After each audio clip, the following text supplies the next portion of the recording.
엔라이튼 TV 강량입니다. 오늘 또 우리 마스코트인 희락이하고 같이 나왔습니다. 희락이 안녕하세요. 해. 안녕하세요. 오케이. 이제 희락아 이제 옆으로 가자. 아이고. 자, 오늘은 바보야 문제는 정치야라는 그 세 번째 칼럼을 넘어서 시민 없는 민주주의 반드시 인민민주주의로 간다라는 타이틀의 네 번째 칼럼을 할 것입니다. 근데 이제 트럼프 당선 후에 뭐 전 세계가 특히 뭐 우리나라도 지금 뭐 소위 그 정치 평론이나 이런저런 언론에서 트럼프 문제로 도배를 하다시피 하는데, 물론 저도 이제 몇 번 발표를 했습니다. 그리고 뭐 우연찮게 해서 아카데미에서 그 대타로 그 유튜브를 제가 그 강의하는 시간을 갖게 돼서 제가 올린 바 있으니까 트럼프에 대한 총체적인 어떤 이해는 그 제가 올려준 그 유튜브를 참고를 하시면 되겠습니다. 근데 이제 아무튼간에 이 우리가 보통 지금 그 뭐 이런저런 뭐 좌든 우든 유튜브를 하면서 트럼프에 대해서 맹 비난을 하는 사람들이 뭔가 좀 착각을 하고 있는 것은 소위 그 국제사회와 국가의 관계를 잘 이해를 못하는 부분이 있습니다. 뭐냐면 국내적인 문제는 주권을 가진 국가 내부의 어떤 뭐 법과 제도로 해서 그 질서를 유지하고 이렇게 저렇게 이제 국가와 사회를 운영할 수 있게 돼 있는데, 국제사회는 소위 지존의 위치에 있는 모든 국가, 주권을 가진 국가들이 국제사회에서 움직이기 때문에 국제사회는 일종의 무정부 사회를 형성합니다. 그러니까는 뭐 저 국가가 굉장히 마음에 안 든다, 또는 뭐 국제적인 계약이나 규범을 위반한다고 해가지고 특히 뭐 그 나라를 처벌하거나 뭐 어떻게 단죄를 할 그럴 그 권리가 없습니다. 그래서 이제 물론 국제법이라는 게 있는데 이거는 그냥 권고 사항입니다. 그래서 이제 국가 간의 그 다툼이 심해지면 결국 그건 전쟁으로 가는 거죠. 지금 뭐 우크라이나와 러시아가 전쟁을 하고 있고 이스라엘과 중동 국가 간에 팔레스타인 간에 전쟁을 하고 있습니다. 이런 상황관계에서는 누가 어떤 뭐 규범적 우위를 차지한다고 얘기할 수 없기 때문에 국제사회는 일종의 무정부 사회를 형성하고 있다. 그래서 파워 폴리틱, 힘이 중요한 것이고, 그리고 이제 국익이 중요한 것이고, 국익에 따른 현실주의적인 판단이 중요한 겁니다. 물론 뭐 이상주의도 있고 뭐 여러 가지 이제 뭐 구성주의도 있고 다른 국제 정치 이론들이 있지만, 모든 지금도 국제 정치를 다루는 그 학문적 페이퍼의 가장 많은 수를 한 70% 이상을 현실주의적 논문이 담당을 하고 있어요. 그만큼 우리가 먹고 사는 생존하는 이 현실이 중요한 거죠. 그런 차원에서 트럼프를 쳐다보면, 제가 이제 책을 한 권 갖고 왔는데, 이 책은 이제 그 강대국 흥망사입니다. 이제 폴 케네디라는 아주 유명한 예일 대학교 교수자 학자죠. 이 사람이 이제 원래는 그 저와 동문인데 영국의 뉴캐슬 대학에 있다가 옥스퍼드에서 박사를 하고 그 이후에 이제 뉴캐슬 대학에서 티칭을 하다가 예일 대학으로 가서 이제 교수가 된 사람입니다. 보통 이제 그 폴 케네디의 강대국 흥망사가 갖고 있는 그 장점은 그 이전까지 그 소위 말해서 이제 패권 이론이라는 것.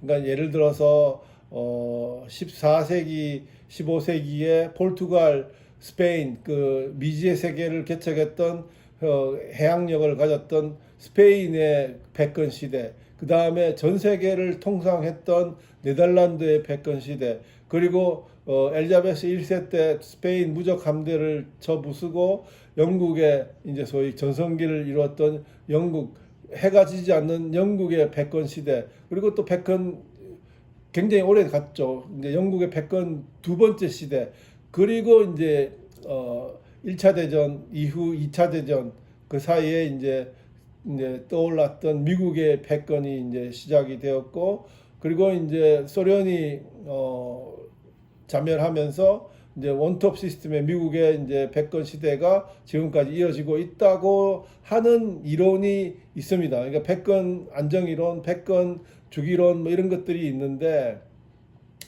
사실은 뭐 그렇게 딱 잘라서 그렇게 얘기할 수가 없어요. 그러니까는 1577년 그 이슬람 세력, 오스만 투르크 세력을 막아냈던 그 레판토 해전에서 그 1577년이거든요.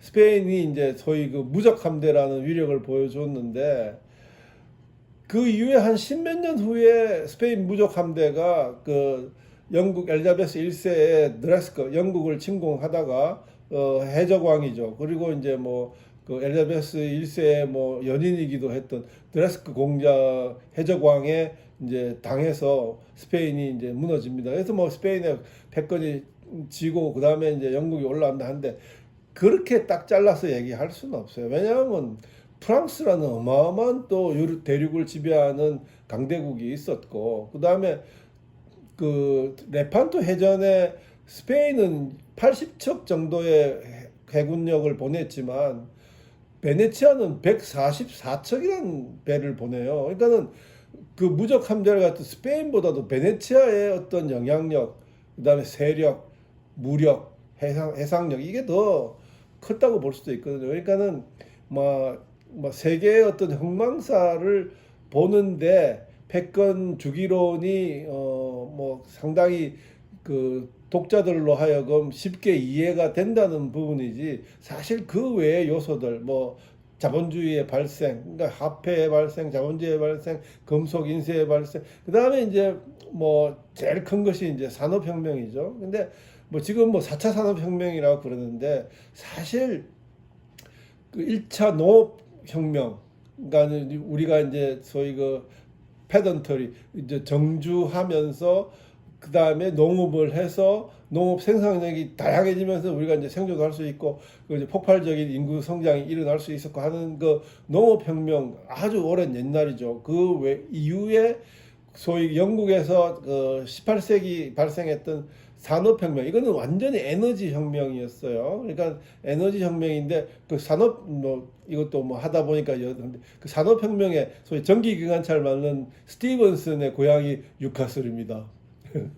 뉴캐슬이 영국의 산업혁명의 발생지예요. 그리고 또 뭐 이것도 또 약간 이제 뭐 농담삼아 하는 겁니다. 그 미국 독립운동을 쟁취했던 소위 제너럴 워싱턴 대통령의 고향이기도 합니다. 아무튼 그 뉴캐슬이 그렇고, 에딘버러, 뉴캐슬, 그다음에 글라스고, 이게 이제 산업혁명의 이제 중추적인 역할을 했습니다. 그 산업혁명, 에너지혁명이 그게 진짜고, 그 다음에 이제 3차 혁명, 컴퓨터 혁명이라 그러고, 4차 혁명, 지금 이제 우리가 얘기하는 AI 가는데, 이거는 2차 산업혁명의 연장선이다, 이렇게 볼 수 있는 거예요. 가장 큰 혁신적인 그 혁명의 그 터닝 포인트는 바로 18세기 산업혁명이었다. 그리고 그 연장선에서 이제 우리가 살아가고 있다고 보면 맞습니다. 그러니까 이제 이 얘기를 왜 하느냐 하면, 그 패권 주기론을 하면서 국제사회가 소위 한 100년 단위로 강대국이 바뀐다는 얘기를 하거든요. 그러니까는 패권을 전체 지구촌의 패권을 유지하려면 굉장히 코스트가 많이 들어갑니다. 그러니까 패권국이 되기 위해서는 말 안 듣는 아이들 좀 두드려 패야 되고, 말 잘 듣는 아이들한테는 또 서비스도 좀 해야 되고, 이렇게 저렇게 굉장히 코스트가 많이 들어가기 때문에 국력이 쇠약해져서, 결국은 패권을 유지하다가 국력이 쇠약해져서 다시 그 국가가 망가지는, 그래서 또 그 기랑 세력, 적대 세력이 눈치를 보고 있다가 쓱 다시 올라와서 기랑 세력이 패권 국가가 되는 뭐 그런 상황이 이제 소위 14세기부터 지금까지 이제 이루어지고 왔다는 얘기고, 이제 그 과정에서 이제 소위 말해서 이제 그 무력 충돌도 이어나고, 그 다음에 이제 물론 힘이라는 것은, 국제사회의 힘이라는 것은 이 말로 안 됩니다. 말로 안 되고, 그러니까 자기의 어떤 권력을 내놓는다는 얘기는, 그건 뭐, 대화로 해결하자, 그건 뭐 말도 안 되는 얘기거든. 지금 뭐, 미중 관계도 마찬가지잖아요. 미중 패권 갈등이라고 그러는데, 이 패권 갈등이 되면은, 그 내부적으로는 상당한 무력 충돌의 가능성을 항상 내포하고 있는 겁니다.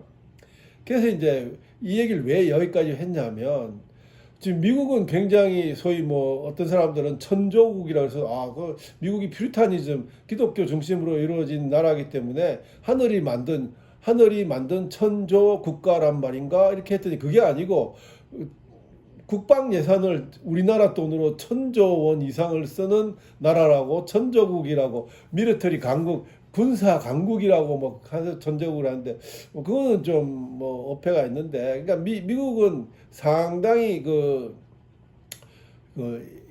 아메리칸 익셉셔널리즘이라 그러죠.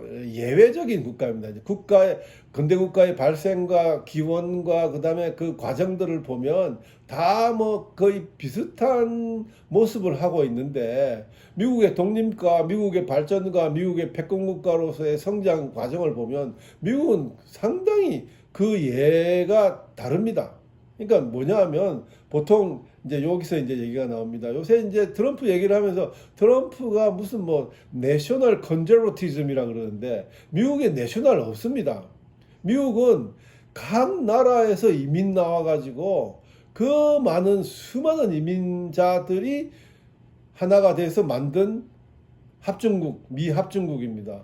그러니까는 내셔널이라는 것은 우리가 이제 후쿠자와 유기치가 어떻게 번역했냐면 민족이라고 얘기하는데 이것도 굉장히 이제 독일적인 속성이 강하죠. 독일적인 그 로맨틱 그 낭만적 그 정치 사상에 이제 기인하는 건데 사실은 네이셔널 민족이라는 것은 소위 뭐 동일 언어, 동일 피, 혈연, 그다음에 같은 문화, 지역 뭐 이런 거를 중심으로 해서 일어납니다. 그리고 이제 가만히 보면 내셔널을 강조하는 나라들은 입헌 군주국이 하나도 없어요. 뭐 혁명을 했거나 아니면 완전히 민주주의 체제로 뭐 공산주의로 가든지 아무튼 자유민주주의로 가든지 소위 근대국가 민주주의를 근간으로 하는 근대국가로 만들어서 그렇게 이제 된 나라들이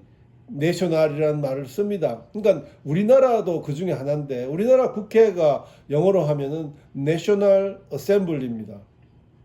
그 다음에 미국 의회가 콩그레스고 그러니까 1776년 독립 이전에 1774년 미 13개 그 주끼리의 대륙 회의를 하면서 그때 이제 만든 회의가 그 콘티넨탈 콩그레스입니다. 그러니까는 미국의 그 소위 주들을 합친 하나의 연합체라는 말로 이제 콩그레스가 나왔는데 그게 이제 1776년 영국으로 독립을 하면서 미국 의회의 이름이 됐습니다. 미국 의회는 이름이 콩그레스입니다. 근데 라틴은 뭐 혁명을 하거나 뭐 작용화되거나 굉장히 뭐 이게 이제 엉망진창인데 라틴에 있는 브라질, 아르헨티나 이런 나라들의 의회 이름은 내셔널 콩그레스입니다. 미국의 의회 콩그레스라는 이름을 따가지고 그 앞에 내셔널이라는 말을 붙입니다. 그러니까 민족 의회 뭐 이런 식으로 브라질은 내셔널 콩그레스고 그 다음에 아르헨티나는 콩그레스 내셔널 어셈블리입니다. 이 거꾸로 똑같은 내용이죠. 근데 유럽을 한번 보세요. 유럽을 보면 지금 입헌 군주국이 아닌 나라는 그리스하고 독일, 프랑스 요 세 국가밖에 없습니다. 그리스는 입헌 군주국 했다가 거기 뭐 좌파들이 들어와가지고 난리가 나고 뭐 쿠데타가 나고 이러다가 이제 그 왕을 없애버리고 지금 그리스의 의회 이름은 볼레입니다. 볼레. 이건 뭐냐면 3000년 전에 고대 그리스 민주주의의 500인 민회의 이름이 볼레였어요. 그걸 계속 이어온다 해가지고 그리스 의회는 볼레입니다. 볼레. 그리고 입헌 군주국인 그 스페인은 코르테입니다. 코르테. 의회 이름이 코르테인데 코르테는 번역을 하면 왕의 충성스러운 신하들의 모임입니다. 굉장히 웃기죠. 그 스페인도 굉장히 프랑크 시대도 독재도 있었고 뭐 이런저런 정변이 많았는데 스페인에는 왕이 요번에 그 어디죠 저기 큰 홍수가 나서 왕이 그 지역에 방문했다가 진흙하고 돌덩어리를 맞아가지고 도망가는 그런 뉴스도 나왔는데 입헌군주국입니다. 다 그러니까는 유럽에서의 의회 이름은 파리아먼트입니다. 파리아먼트. 영국의 의회가 파리아먼트죠. 입헌 군주국을 하는 나라는 파리아먼트입니다. 그 안에 내셔널 안 들어가요. 프랑스는 혁명을 해서 루이 16세를 이제 단두대에 채용을 했지만 프랑스의 의회 이름도 파리아먼트입니다. 단 하원의 이름이 내셔널 어셈블리입니다. 그리고 이제 독일 바이마르 공화국부터 해가지고 1차 대전, 2차 대전 난리를 치고 나치가 나오고 독일은 왕이 없습니다. 독일은 이제 독일 연방공화국인데 독일의 국회 이름이 우리나라와 같은 내셔널 어셈블리입니다. 그러니까는 파리아먼트는 불어의 팔러라고 말하다라는 걸로 이제 어원이 돼서 13세기에 큰 수도원에서 저녁에 수도사들이 저녁 먹으면서 수도사 경영을 위해서 이제 대화를 하기 시작한 그 장소, 그 의미, 과정이 커져서 그 영국 왕 에드먼드 1세가 파리아먼트라고 이름을 지어서 시민 귀족 계층을 모아서 국사를 같이 논의했던 것이 기원입니다. 그러니까는 우리 같은 경우 이제 일본은 굉장히 웃겨요. 일본은 다이어트 우리 살 뺄 때 다이어트라 그러죠. 일본 의회 이름은 다이어트입니다. DIET. 그것은 이제 일본적인 상황을 지네들끼리 이제 고려를 해서 그렇게 이제 의회 이름을 붙인 것 같습니다. 그 외에는 그 다음에 이제 그 자유민주주의를 이제 소위 신생국, 그 다음에 독립국, 2차 대전 이후에 이제 받아들인 국가들의 의회 이름은 거의 다 내셔널 어셈블리입니다. 그래서 이 내셔널이라는 말은 미국에는 절대 맞지가 않아요. 그러니까는 뭐 트럼프의 그 지금 등장이 내셔널 컨저버티즘 이건 말이 안 됩니다. 멀티내셔널한 그런 국가고 기독교가 베이스가 있고 한데 어떻게 트럼프가 뭐 어떤 사람은 뭐 파시스트가 된다 그러고 막 그러는데 러셀 커크의 그 소위 컨저버티브 마인드 보수주의 정신의 첫 번째가 초월적 존재를 믿는가 하는 물음이잖아요. 신앙을 갖고 양심을 갖고 있고 그 다음에 자신을 성찰하는 영혼을 갖고 있는 사람들은 절대 파시스트가 안 되죠. 그 다음에 코뮤니스트도 안 되죠. 지금 뭐 며칠 전에 이재명이 이제 법원에서 이제 단죄가 됐는데 이런 사람들하고는 영혼과 마음을 갖고 있는 인격체로서의 인간, 국민, 시민은 완전히 다른 존재입니다. 그러니까 이제 첫 번째 트럼프는 얘기하다 보니까 너무 또 길어졌는데 저는 아는 게 많아가지고 아무튼 이 얘기 내셔널 컨저버티즘 얘기한다고 지금 그냥 14세기, 13세기까지 올라갔네요.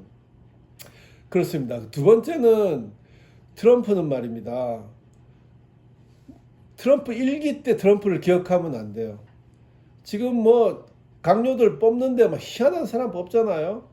그 트럼프 전략이에요. 트럼프는 작은 자원을 동원해 가지고 지 인생이 그래요. 자기 인생이 작은 돈을 들여서 큰 것을 많이 획득한 사람 중에 하나예요. 그 기억이 굉장히 강한 사람이에요. 자기는 10원으로 100원, 1000원을 벌 수 있다고 생각하는 사람이거든요. 그렇기 때문에 절대로 과거와 똑같은 짓은 안 합니다. 근데 문제는 뭐냐면 자기의 그 협상력을 높이기 위해서 불안전한 상황, uncertainty를 엄청나게 많이 벌려놔요. 벌려놓고 그리고 거기에 대해서 확 프레셔를 가합니다. 그 프레셔를 가하면 사람들이 당황하고 이거 어떡하나 이제 난리가 났죠. 우리도 지금 이거 뭐 한국 경제가 어떻게 되나 지금 걱정이 태산인데 그건 이제 트럼프의 그 심리전에 넘어가면 안 돼요. 그렇게 프레셔를 가해놓고 그 다음에 superiority in negotiation 협상에서의 압도적인 우선권을 장악하는 겁니다. 그러니까 뭐 이상한 사람이 법무장관이 되고 뭐 국방장관이 되고 뭐 국무장관이 되고 되게 웃기죠. 근데 트럼프는 다투는 걸 좋아합니다. 근데 트럼프의 소속은 공화당이에요. 지금 공화당이 하원, 상원을 다 장악해가지고 트럼프가 이제 공화당 출신의 대통령이 돼서 이제 일사천리로 이제 미국의 정책 결정이 잘 빨리 나갈 수 있게 돼 있는데 공화당이나 소위 말해서 이제 상하원의 공화당 의원들은 굉장히 레셔널 초이스, 합리적 선택을 하는 사람들입니다. 미국의 역사와 전통과 미국의 정치 결정 구조를 다 이해하고 그렇게 가는 사람들이거든요. 그러니까는 지금 트럼프가 막 이제 이렇게 저렇게 이제 흔들어 대는데 다 그 강요들은 하원의 그 우리나라 청문회 하듯이 하원의 승인을 받아야 돼요. 거기서 한번 걸러진단 말이에요. 그러니까는 거기서 이제 트럼프 의리 있습니까? 없어요. 그때 그 뭡니까 그 저 쇼 할 때 유명하잖아요. You are fired. 너 해고야. 집에 가. 그러니까 언제든지 트럼프는 그 사람들이 자기한테 국익에 자기 정책에 자기 미래 구상에 불리하다 싶으면 갈아치웁니다. 그러니까 그런 사람인 것을 알고 그리고 무식하냐? 절대 무식하지 않습니다. 굉장히 다독을 하면서 전략 서적을 많이 본 사람입니다. 예를 들어서 마키아벨리, 예? 군주로는 물론이고 그 다음에 본 크라우제비체 전쟁의 어, 필라스퍼 전쟁의 철학자 본 크라우제비체 모르면 좀 곤란합니다. 그 다음에 동양의 손자병법을 뭐 몇 번을 읽고 터득한 사람이에요. 그러니까는 이 사람이 간단한 사람은 아닙니다. 지금 뭐 일론 머스크 나와가지고 이제 일론 머스크도 막 까불어대는데 뭐 아무튼 재미난 현상들이 일어날 것 같아요. 그래서 이제 어떤 사람들은 뭐 음모론을 억수로 제기를 해가지고 뭐 딥스테이트 그래서 이제 깊은 워싱턴 정치가의 그 깊게 뿌리박고 있는 그 기득권에 대한 안티 딥스테이트 또는 뭐 복음주의에 입각한 뭐 그런 어떤 혁명이 일어날 것이다 이런 얘기를 하는데 그러면서 뭐 일루미나이트가 나오고 뭐 아무튼 이상한 얘기들이 막 나오는데 관계 없습니다. 그렇게 잡소리가 많이 나고 음모론이 많이 나고 소란하고 시끄러울수록 어떻게 트럼프는 좋아합니다. 이게 참 특이한 사람이죠. 그걸 타고났어요. 한마디만 마지막으로 더 하면 지금 우크라이나 문제가 아주 심각한데 과거에 푸틴하고 우크라이나 젤렌스키하고의 트럼프가 똑같이 과거에 생각하던 이번에 이제 뭐 트럼프 아들이 나와가지고 젤렌스키 너는 이제 앞으로 38일 후에 너 용돈은 끝났어. 그러고 이제 미국이 다 끊어버릴 거야 하는데 그거는 그냥 블라핑 하는 거예요. 지금 일단은 젤렌스키가 잘했죠. 지금 뭐 2년 넘도록 한 3, 4일 만에 러시아가 그 기후를 점령할 걸로 알고 끝날 줄 알았는데 이 뭐 2년 넘게 갔어요. 이게 이제 본 크라우제비체 전쟁론을 두면 전쟁은 절대전으로 안 가요. 절대전은 뭐냐면 원한을 갖고 니 죽고 내 죽고 해가지고 다 죽이는 거예요. 근데 이제 전쟁이 깊어지면 지금 양쪽의 사상자가 그 거의 뭐 저희 한 합쳐서 150만 명이 넘잖아요. 이러면 뭐 특히 러시아도 그렇고 특히 우크라이나의 젊은 사람들이 많이 죽어 나갔는데 그럼 뭐 감정이 어마어마하게 쌓이거든요.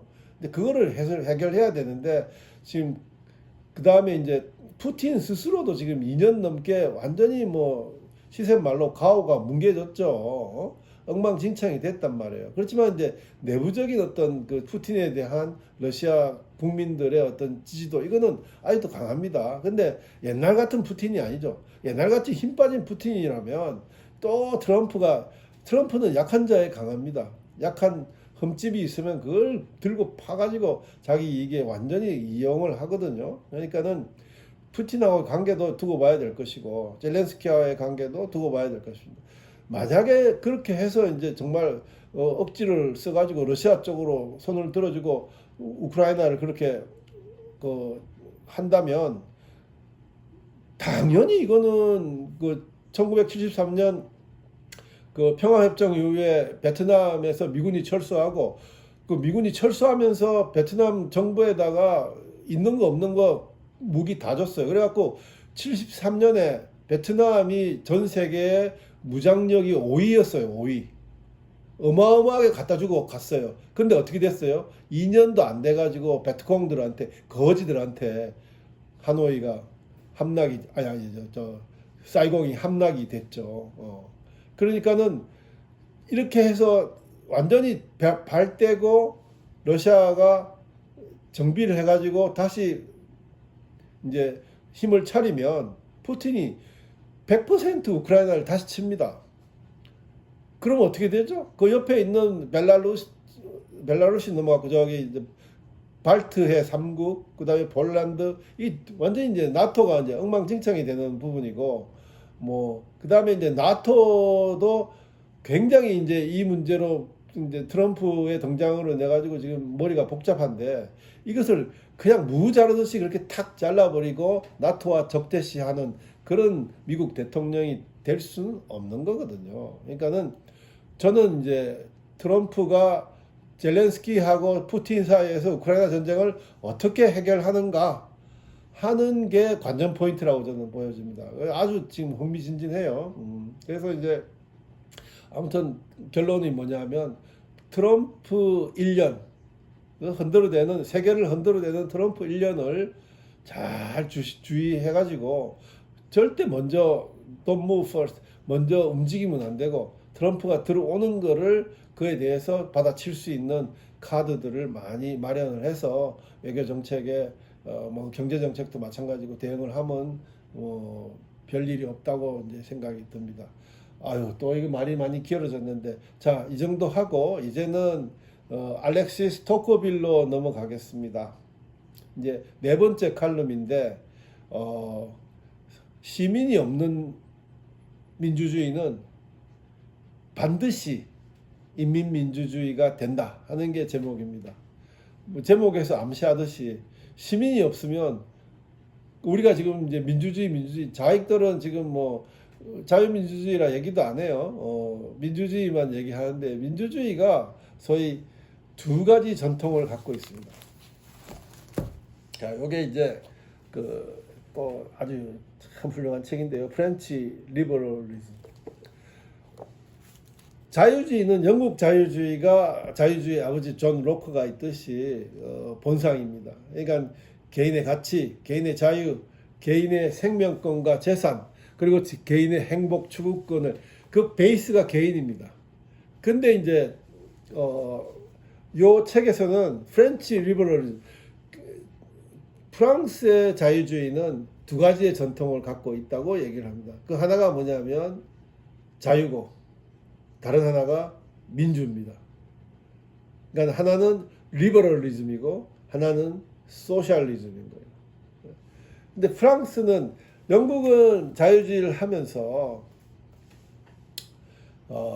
1668년, 그러니까 뭐 프랑스 1789년 프랑스 혁명이 났는데, 프랑스 혁명 한 110년 전에 입헌군주국이 됐어요. 그러니까 자유주의 나라가 된 거예요. 그 다음에 왕은 상징적인 존재로 가고, 의회에서 국민의 대표인 의회의 그 리프리젠타티브, 국회의원들이 소위 국가를 운영하는 의원 내각제가 된 거예요. 장자크 루소는 이 대륙의 문명을 지배하고 리더하고 왔던 이 프랑스, 이 영광스러운 프랑스가 과거에 그 노르망디 공작, 프랑스의 공작이 영국의 왕이 돼서 노르만 왕국을 만들어서 저쪽 그 섬나라 그 소위 켈트족들은 인간 취급도 안 했던 그런 미개인이라고 생각했던 영국에 뒤졌다는 생각에 장자크 루소는 이제 배가 아픈 거예요. 그걸 참을 수가 없는 거예요. 그래서 이제 빨리 프랑스도 영국처럼, 다 그때 당시에 이제 계몽주의 철학자들이 다 그런 노력을 했습니다만은, 특히 이제 장자크 루소는 그렇게 가야 되겠다 하는 그의 의지가 소위 장자크 루소의 사회개혁론의 일반 의지로 나타나는 겁니다. 보롱데 제너럴로 나타납니다. 보롱데 리베럴, 보롱데 제너럴, 보롱데 뚜떼, 요 세 개가 있는데 뭐 설명 나중에 아마 할 수 있게 될 겁니다. 그 일반 의지에 기반해서 어떻게 돼? 아마 장자크 루소는 혁명을 못 보고 갔는데 1712년생인가요? 그 프랑스를 못 보고 갔는데 아마 혁명을 생각했을 거예요. 왜냐하면 도저히 이 상태로는 안 되겠다. 영국은 저렇게 잘 나가고 영국은 이제 완전히 소위 그 세계를 지배하는 아주 능력이 있는 찬란한 태양이 지지 않는 나라처럼 올라가는데 영국을 지배했던 대륙의 유럽의 강대국이었던 프랑스가 이대로는 안 되겠다. 자르려면은 뭔가 극단적인 조치가 있어야 된다 하는 것을 생각했을 거예요. 그래서 이제 일어난 게 소위 프랑스 혁명입니다. 그래서 이제 혁명을 통해서 이제 소위 웬만하면 루이 16세를 좀 어떻게 막 다른 나라들처럼 입헌 군주제로 가볼까 이래 생각을 했는데 안 됐죠. 왜냐하면 그 소위 그 민중 우리가 치면 민중 그 아주 피 어린 그 눈길을 한 광기 어린 민중들의 일종의 이제 매스 대중 폭도들인데 들의 광기를 수그러뜨리기에는 너무 이제 상황적인 시대적인 재정적인 이런 어떤 그 정치 능력에서의 역동력이 떨어졌던 거죠. 그렇게 해서 이제 프랑스는 혁명과 반혁명, 앙샹레즘, 또 혁명과 반혁명, 그리고 이제 전쟁. 해서 이제 1870년 보불 전쟁이 끝나고 그제서야 루이 나폴레옹 3세가 퇴위하고 제3공화국이 됩니다. 제3공화국.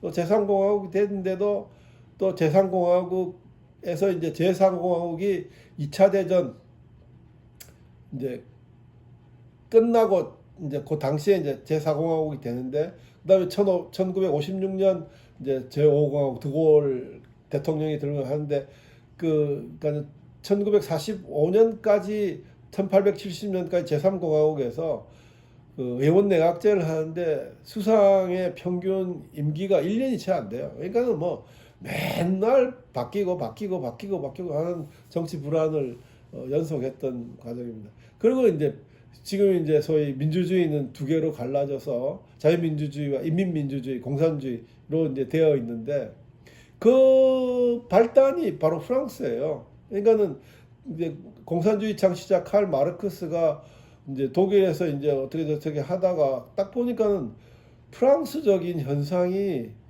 자기가 구상하는 공산주의를 실현시키는데 너무 좋다 싶어가지고 칼 마르크스가 프랑스로 옵니다. 프랑스로 와서 작업을 하다가 이제 잡힐 것 같으니까 영국으로 망명했고 그 자유주의가 개인의 그 양심의 자유 그다음에 언사의 자유 이 모든 걸 다 이제 그 표현의 자유 다 보장해주는 자유주의의 원본인 영국이 자신의 사상의 자유를 다 보장해 주니까 거기서 공산주의 성명서를 내고 공산주의 혁명을 다 이제 한 거예요. 그래서 이제 그렇게 이제 쫓겨가서 칼 마르크스는 프랑스를 본보기로 영국에서 이제 소위 공산주의 성명서를 내는 거예요. 그래서 영국에서 31년 살다가 영국에서 죽어요. 그래서 영국의 무덤이 런던에 칼 마르크스 무덤이 있습니다. 근데 이제 그 동시대를 살았던 이제 이 소위 소위 민중이 인민이 국민이 이제 나중에 한번 이제 또 다 자세히 설명을 할 건데 시간이 많이 가는데 국민, 시민, 인간 요거 하고요. 인민, 민중, 그다음에 민족.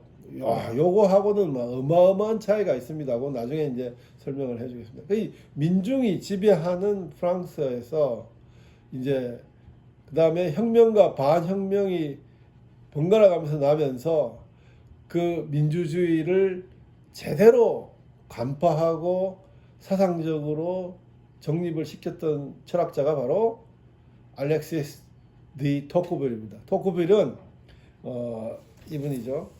토크빌은 지금 토크빌 책을 제가 있는 대로 다 갖고 왔는데 지금 갖고 나온 게 한 10권 되는데요. 토크빌은 첫 마디가 뭐냐면 소위 프렌치 리버럴리즘에서도 나오는데 자유는 민주와 기량작용에 있다.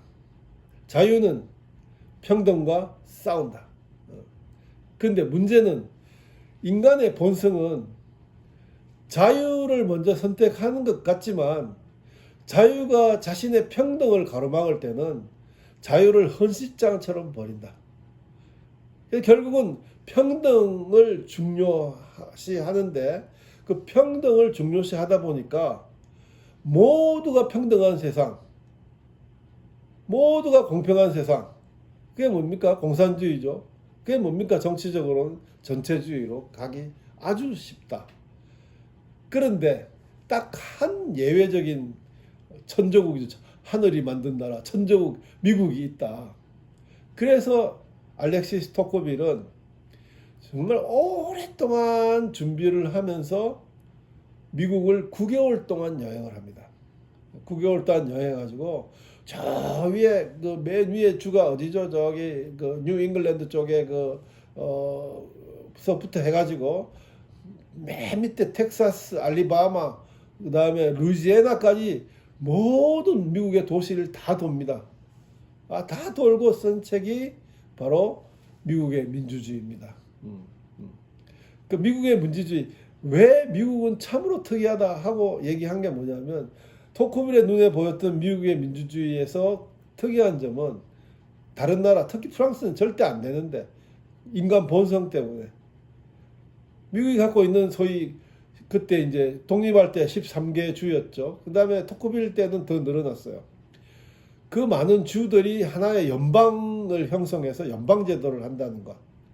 두 번째는 각 촌락마다 타운홀 미팅이 있어가지고 그 촌락의 시민들이, 국민들이 자신의 문제를 자발적으로 발의해가지고 모여서 토의하고 의논하고 그게 이제 해결이 되면 해체하는, 모였다가 해체하고 모였다가 해체하는 그 특이한 타운홀 미팅, 이걸 토크빌은 민주주의의 최고의 하나의 아름다운 모습이라고 봤어요.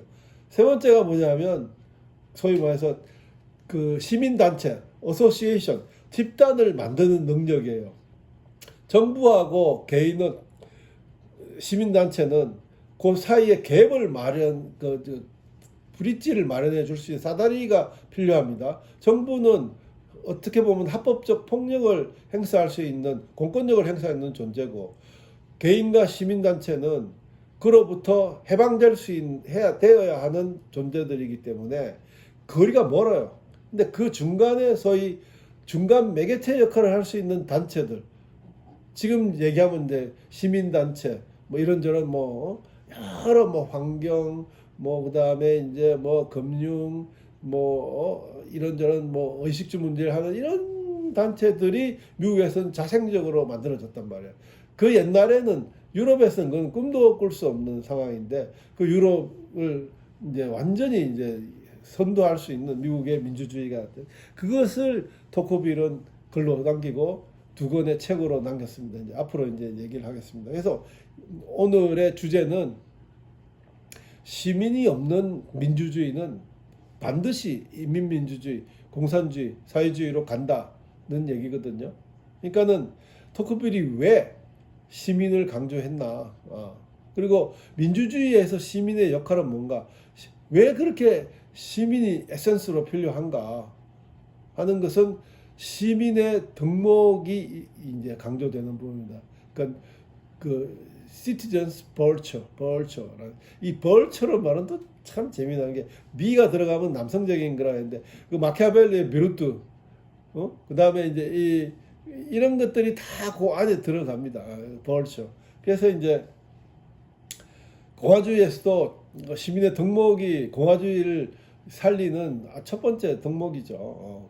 공동체, 공동선을 향한 시민의 덕목. 근데 아무튼 그런 덕목을 가진 시민이 없을 경우에는 그 소위 민주주의라는 공동체는 반드시 인민민주주의로 간다고 예견을 한 거죠. 그래서 지금 보십시오. 이제 결론을 냅니다. 며칠 전에 이재명이 이제 단죄를 당했는데 이재명과 같은 부류들, 조국 이재명 뭐 이런 더불어민주당 사람들이 지금 연극을 하고 있는데, 왜냐하면 제정신이 아니니까. 왜? 앞뒤 말이 하나도 안 맞으니까. 그냥 지네들이 만들어낸 연극 대본들 엎조리 놓은 거예요. 그러니까는 뭐 소위 그 물을 얘기했다가 갑자기 불을 얘기하고, 자유를 얘기했다가 독재를 얘기하고, 이건 뭐 형편이 없어요. 근데 사이다 발언을 하잖아요. 사이다 발언, 사이다 이 시체 말로. 그러니까는 지금 이제 굶주리고 고통받고 굉장히 정오와 분노에 쌓여 있는 국민들이 다른 건 모르겠는데, 내가 해결한다, 또는 이거는 잘못이다, 윤석열 탄핵, 이런 어떤 아주 적결적인 극단적인 사이다 발언에는 귀가 솔깃솔깃한 거예요. 그러니까는 거의 쏠려가지고 지금 엉망진창이 돼 있는 거죠. 이성은 소위 말해서 지성은 말이에요, 절대로 사이다 발언 못해요. 왜냐하면 항상 자기가 틀릴 수 있다는 가정, 자기가 성찰을 해야 된다는 가정을 마음속에, 영혼 속에 품고 얘기를 하기 때문에 그런 극단적인 아주 명쾌한 확실한 얘기는 절대 못해요. 왜? 틀릴 수 있으니까. 근데 이 전체주의자들은 그 사이다 발언으로 선전선동으로 우민들을 꼬셔내는 거예요. 이제 거기에 대해서 이제 다음 시간에 토크빌 얘기를 쭉 많이 하겠습니다. 오늘은 이제 일단 소개로 끝내고 경청해 주셔서 감사합니다.